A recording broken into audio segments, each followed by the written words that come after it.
Today now we are talking about sevoflurane. आज हम बात करेंगे कि सीवोफ्लोरिन गैस क्या होती है एनेस्थेटिक एजेंट्स के अंदर। सभी यंग ओटी टेक्नीशियन जिन्होंने अभी ओटी टेक्नीशियन के डिप्लोमा में एडमिशन लिया है, उन सभी के लिए ये ब्रीफ थोड़ा सा इंट्रोडक्शन सीवोफ्लोरिन के बारे में। हमारा जो कोर्स चल रहा है मसल रिलैक्सेंट के बारे में, आज उसमें हम टॉपिक करेंगे सीवोफ्लोरिन कि सीवोफ्लोरिन वास्तव में होता क्या है। It is used in general anaesthesia, loss of consciousness before and during surgery. It is used for maintenance and induction adult and pediatric patients. सीवोफ्लोरिन जैसे हमारा इन्हेलेशन एजेंट हमने यहाँ पे सीवोफ्लोरिन, आइसोफ्लोरिन, डेसोफ्लोरेशन का नाम लिया है, ऐसे ही हमारे पास इंडक्शन एजेंट जिसके बारे में हम पहले पढ़ चुके हैं, केटामिन, प्रोपोफोल, एटोमिडेट, थायोपेंटेन। तो इसी तरह से हमारे जो कुछ गैसेस होती हैं वो भी इंडक्शन एजेंट के रूप में यूज़ की जाती हैं, जिनमें से एक का नाम है सीवोफ्लोरिन। सीवोफ्लोरिन जो गैस होती है, हम पेशेंट्स को प्री मेडिकेशन देने के बाद पेशेंट को वेंटिलेटर सर्किट के थ्रू सूंघाते हैं और पेशेंट्स को अनकॉन्शियस स्टेट पर ले जाते हैं। इसकी वजह से हमें पेशेंट्स को इंट्यूबेट करने में आसानी होती है और सर्जरी के दौरान पेशेंट्स को मोटर नर्व का कोई सेंस महसूस नहीं होता, जिसकी वजह से उसको सर्जरी के दौरान कोई पेन नहीं होता, क्योंकि सर्जरी में जो स्टिमुलेशन होता है उससे पेशेंट को कोई इफ़ेक्ट नहीं आता है, क्योंकि इंडक्शन एजेंट्स में हम वहाँ पे सीवोफ्लोरिन वगैरह या अन्य कोई गैस यूज़ कर रहे होते हैं। सीवोफ्लोरिन जो गैस होती है वो हाईली फ्लोरिनेटेड मिथाइल आइसोप्रोपाइल होती है। फ्लोरिनेटेड का मतलब होता है कि इसमें फ्लोरीन के कितने कंपाउंड हैं। आइसोप्रोपाइल भी साल्ट है। जिसने बेसिकली साइंस से लिया होगा तो उसको पता होगा कि methyl isopropyl, ethyl isopropyl, ethers वगैरह क्या हैं। What is the MAC value of सीवोफ्लोरिन?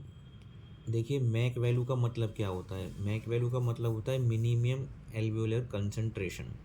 जो मैक वैल्यू होती है वो सीवोफ्लोरिन की होती है 2, और जो सीवोफ्लोरिन है वो आपकी 95 से 98% आपके लंग्स के थ्रू बाहर निकाल दी जाती है। तो देखते हैं कि मैक वैल्यू क्या होता है। MAC, it is the concentration often expressed as a percentage by volume of a vapor in the alveoli of the lungs that is needed to prevent movement of motor response and pain during surgical stimuli. देखिए, MAC value वास्तव में होती क्या है। It is a minimum concentration often expressed as a percentage by volume of a vapour. देखिए, इसको simple language में समझिए कि जब आप पेशेंट्स को सीवोफ्लोरिन गैस या कोई भी अन्य इंडक्शन गैस देते हैं तो ये गैस आपके लंग्स के अंदर जाती है और वहाँ से आपके एल्वेओलाइज के अंदर जाती है। एल्वेओलाई के अंदर जब इस गैस की कुछ मात्रा जाके वहाँ पे डिपॉजिट होती होगी तो वहाँ से वो एल्वेओलाई से जिस तरह से आपकी ऑक्सीजन रिलीज़ होती है ब्लड कैपिलरीज में और वहाँ से वो पूरी बॉडी में सप्लाई के लिए जाती है, आर्टरीज में जाती है, तो इसी तरह से एल्वेओलाइज में से सीवोफ्लोरिन गैस भी आपकी ब्लड कैपिलरीज में मिक्स हो जाती है। ब्लड कैपिलरीज के अंदर ब्लड होता है, ब्लड के अंदर मिक्स हो जाती है, जहाँ से वो आपके ब्रेन में जाती है और अपना जो काम है वो करती है, अपना जो इफ़ेक्ट है वो प्रोड्यूस करती है। तो इसका कहने का मतलब ये है कि जितनी मात्रा आपके एल्वेओलाई से निकली और जो थोड़ी मात्रा आपके एल्वेओलाई के अंदर बची, वही आपका मिनिमम मैक वैल्यू होता है किसी भी एनेस्थेटिक एजेंट का इंडक्शन के लिए। Second, minimum amount of a drug and concentration required in alveoli to produce anaesthetic effect. MAC is universally proportional to potency.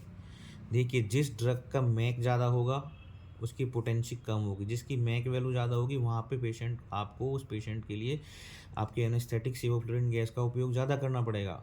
और जहाँ पे आपकी पोटेंसी ज़्यादा होगी जिस ड्रग की, जैसे कि एनेस्थेटिक एजेंट की, वहाँ पे आप उसकी मैक वैल्यू हमेशा कम होगी। आपकी नाइट्रस की और ज़ीनोन की मैक वैल्यू सबसे ज़्यादा है, तो इनकी आपकी वहाँ पर रिक्वायरमेंट प्रोड्यूस करने के लिए ज़्यादा गैस देनी पड़ती है। और मिनिमम आपकी जो मैक वैल्यू होती है मेथॉक्सीफ्लोरोन की है, इसलिए वहाँ पे आपकी गैस की मात्रा, डेसोफ्लोरेन है, इनकी मात्रा कम यूज़ होती है। सीवोफ्लोरेन स्वीट स्मेल होती है इसकी, नॉन फ्लेमेबल होती है, हाईली फ्लोरिनेटेड मिथाइल आइसोप्रोवाइल है, used as a inhalation agent है, मेंटेनेंस ऑफ जनरल एनेस्थीसिया है, blood gas coefficient low blood gas coefficient से 0.65 है, low blood gas. Sevoflurane has the faster induction and faster recovery और inhalation induction in children and during surgery. देखिए, sevoflurane की जो smell है वो बहुत स्वीट होती है, प्लीजेंट होती है, ये नॉन फ्लेमेबल गैस होती है, और आप इसको एनेस्थीसिया में इनहेलेशन एजेंट के रूप में इंडक्शन के लिए और मेंटेनेंस ऑफ जनरल एनेस्थीसिया के लिए यूज़ करते हो। ब्लड में इसकी कोएफिशिएंट्स मात्रा भी बहुत कम 0.65 के आसपास होती है। सीवोफ्लोरिन फास्टर इंडक्शन होता है, उसकी रिकवरी भी फास्ट होती है, इसका पेशेंट आपका बहुत जल्दी बेहोशी से आउट आ जाता है। और ज़्यादातर इसको बच्चों को प्रेफर किया जाता है इंडक्शन एजेंट के लिए, इंडक्शन करने के लिए। डे केयर सर्जरीज़ में इसका बहुत ज़्यादा उपयोग होता है, छोटे प्रोसीजर्स के लिए भी इसका बहुत उपयोग करते हैं, और जब न्यूरो सर्जरीज़ में इसका उपयोग किया जाता है कि वो वहाँ पर इंट्राक्रेनियल प्रेशर्स को बहुत कम कर देती है। तो सीवोफ्लोरिन गैस काफ़ी अच्छी होती है, जिससे इसके साइड इफ़ेक्ट्स कम होने की वजह से एनेस्थेटिक्स इसको एज ए चूज़ यूज़ करते हैं आइसोफ्लोरिन के मुताबिक।